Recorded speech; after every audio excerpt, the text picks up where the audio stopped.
रूठल बा, दिल नया साल में टूटल बा। लोग अपने से रूठल बा, दिल नया साल में टूटल बा। प्यारी के पछतानी हो, तोहफा धोखा में मिलल बा।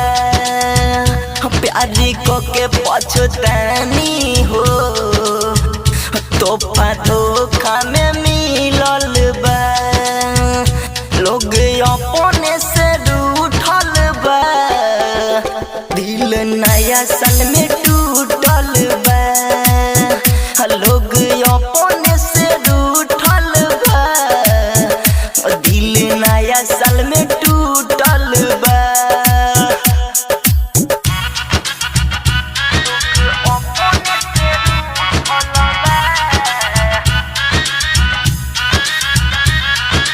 Music director Shubham Sumerpur.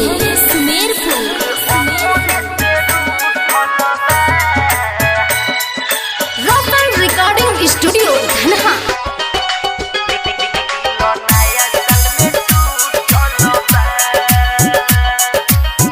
खुशी के दिन हवा में मिलल बाटे गम हो, दिन रात बैठी के रोवतानी हम हो।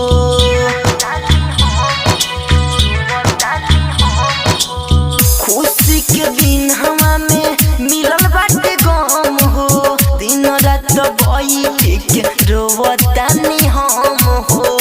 सुन लागतावे हमरो जिंदगी, रोई रोई फूल गइल बाटे हमर दम हो। भइल बानी हम पागल हो, हमर किस्मत फूटल बा।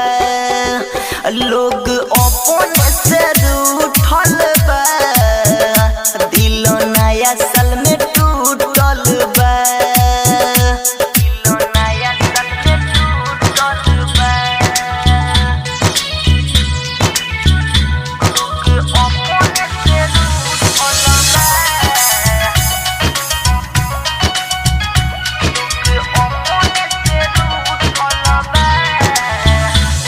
रॉकन रिकॉर्डिंग स्टूडियो धनहा।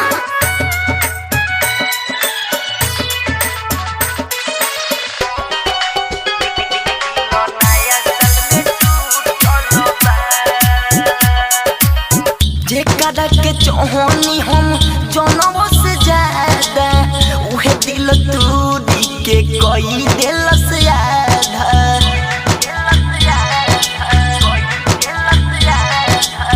जेकरा के चाहनी हम जनों से ज्यादा, उहे दिल तोड़ी के कई दिल से आधा। रणजीत रंगीला के बुरा बाटे हाल हो, छोटू जी प्यार अब करब नहीं दादा। राइटर रंजन उजाला के जुटल हाथवा छूटल बा।